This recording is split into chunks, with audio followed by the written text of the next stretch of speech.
More optimistic about Alberta's future now than I've ever been in my entire career.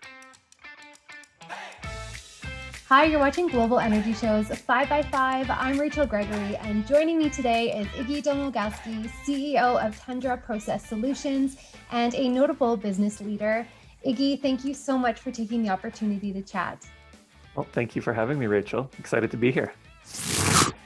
You are a recognized top 40 under 40, top 50 most inspirational Canadian entrepreneurs. Can you tell us about your entrepreneurial journey and how this led to the eventual creation of Tundra Process Solutions? The awards are they're kind of fun little things along the journey. They're just little moments and specks in time. The real fun is the whole journey. I've loved business ever since I was a little kid. I had my first small business when I was 12 years old. I went to business school and have had a chance to work with some really great people and be a part of some pretty cool companies along the way. Tundra is a pretty cool story. I did not start Tundra. Me and a partner bought in 15 years ago. It was a pretty small company back then. And over the last 15 years, really, we just spent a lot of time and effort into organically growing the company, doing a couple small acquisitions along the way. We're a company that sells and services industrial process equipment. And in order to sell great equipment, you have to have really, really great partners and manufacturing partners. We're lucky along the way to partner up with just some of the absolute best in the industry, like Toshiba and ABB and Ferris and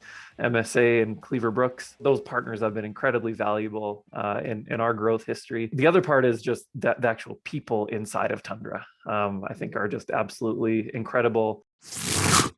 You mentioned the people, and it's no secret that you built an incredible corporate culture. So can you tell us more about how you are personally involved in guiding the dynamic corporate culture at Tundra? And is it true that even your employees' pets get recognized and receive yummy treats over the holidays? That is true, actually. I think it's just important to really bring not just the people in your company into your culture, but also their families. The people in our company are the most important thing that we have. And if they all chose not to come back tomorrow for some reason, there would be no Tundra. Ultimately, I think for us, it starts with communication and trust, especially during the last year. And then I think part of culture is built on transparency, sharing where we're going and why we're going there. And then, of course, we like fun too. So we like to have fun things. Earlier this year, Wajax acquired Tundra Solutions. Congratulations, that's very exciting.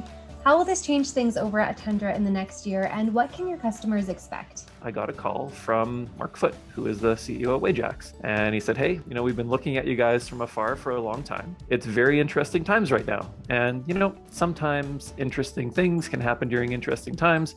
Would you be open to starting a dialogue around a potential acquisition? And when we actually looked into it, the Tundra business and the Wajax business were 100% complementary. I've never met the leadership team from Wajax in person and still haven't. So the entire transaction was done over Zoom. The message that Wajax gave to me and Tundra was that, we're buying you because we like you. We're buying you because we think you're a good company and we believe that you do things in a good way, and we don't want to wreck that. We don't want to change that. So for the most part, we're just going to leave you alone. There's a few things that we'll have to integrate. Wajax has just a phenomenal safety program and a few other IT programs that are just far more advanced than Tundra's were. The way that you actually do business, your customer relationships, supplier relationships, operations, service, all of those things, nothing's changing there, and your products aren't changing. It's all the same, and we want to leave that as is.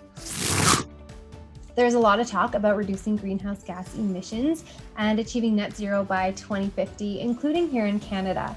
What are your thoughts on this as an opportunity for Alberta and Canada to be part of this energy transition journey? I am more optimistic about Alberta's future now than I've ever been in my entire career. I think Canada is positioned quite well in the world energy forum. The story that we have to tell about the fossil fuels that we create are made to the highest standards of anywhere in the world is a good story that we're starting to get better at telling. And natural gas, I believe, will be just a huge player for the next 20, 30 years. I think at any time the world produces less emissions, that's a good thing. Tundra is 22 years old, and really since the beginning of Tundra's life, we've been offering products that do that.